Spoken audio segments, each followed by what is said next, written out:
नमस्कार दर्शक बंधु आज आपण मैंने राजयोग धारावाहिक किसी धमाकादार सीन देखा जाऊँगी। हाँ आज्ञा भिडटी शेष पर्यंत देखूँ तापर टिकी जापर कौन है।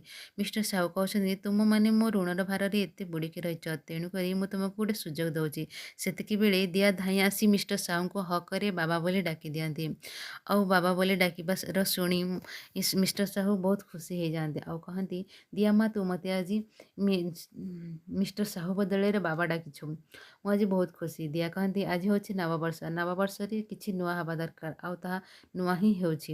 ଆଉ ତାପରେ ମିଷ୍ଟର ସାହୁଙ୍କୁ ଦିଆ କହନ୍ତି କି ବାବା ତୁମେ ପ୍ଲିଜ୍ ମାର୍କେଟକୁ ଯାଇ ତୁମେ ବହୁତ ସାରା ମିଠା ନେଇ ଆସ ଆମେ ସମସ୍ତେ ମୁହଁ ମିଠା କରିବା। ଆଉ ତାପରେ ଆୟାନ କହନ୍ତି ତୁମେ ପାଗଳି ହେଇଯାଇଛ କି ରିୟା। ତାପରେ ରିୟା ଆୟାନ ସିଦ୍ ଆଉ ମିତା ମା ରିୟାଙ୍କୁ ନେଇ कहती कि ମୁଁ ଏସବୁ ନାଟକ କରୁଛି। ମିଷ୍ଟର ସାହୁଙ୍କ ମନରେ କିଛି ଗୋଟେ ଚାଲୁଛି ତାହା ଜାଣିବା ପାଇଁ ମିଷ୍ଟର ସାହୁଙ୍କୁ ମୁଁ ବାବା ବୋଲି କହିଛି। ତାଙ୍କ ପାଖେ ପାଖେ ରହିଲେ ସବୁ କିଛି ଜାଣିପାରିବେ ବୋଲି। ତାପରେ ତାଙ୍କ ସନ୍ଧ୍ୟାରେ ତାଙ୍କ ପାର୍ଟି ଷ୍ଟାର୍ଟ ହେଇଯାଏ। ଆଉ ସେତିକି ବେଳେ ଆୟାନ ଆଉ ଦିଆ ସେଠି ପରଫର୍ମ କରନ୍ତି। ସମସ୍ତେ ମଧ୍ୟ ପରଫର୍ମ କରନ୍ତି। ପରଫର୍ମ ସରିବା ପରେ ମିଷ୍ଟର ସାହୁ ମିତା ମାଙ୍କ ଆଗରେ ତାଙ୍କ ମନ କଥା କହନ୍ତି କି ମିତା ମୁଁ ତୁମକୁ ବାହା ହେବାକୁ ଚାହୁଁଛି।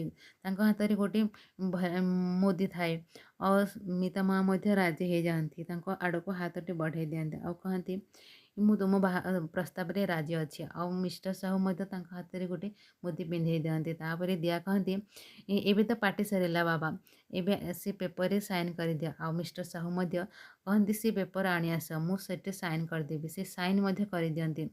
ସେତିକି ବେଳେ ମିତା କହନ୍ତି କି ତୁମର କେମିତି ସାହସ ହେଲା ମୋତେ ବାହା ହେବାକୁ ବାଧ୍ୟ କରିବା ପାଇଁ। ତୁମେ ମୋର କେହି ବି ନୁହେଁ। ଏଇ ବଳବନ୍ତ ପରିବାରରୁ ତୁମେ ଦୂରେଇକି ରୁହ। ସମସ୍ତେ ମିଶି ତାଙ୍କୁ କଳା ଧକ୍କା ଦେଇ ବାହାର କରିଦେଲେ। ଭିଡ଼ିଓଟି ଯଦି ଭଲ ଲାଗିଥାଏ ତାହେଲେ ସେୟାର କମେଣ୍ଟ ଲାଇକ୍ ସବସ୍କ୍ରାଇବ୍ କରିବାକୁ ଜମାରୁ ଭୁଲିବେନି।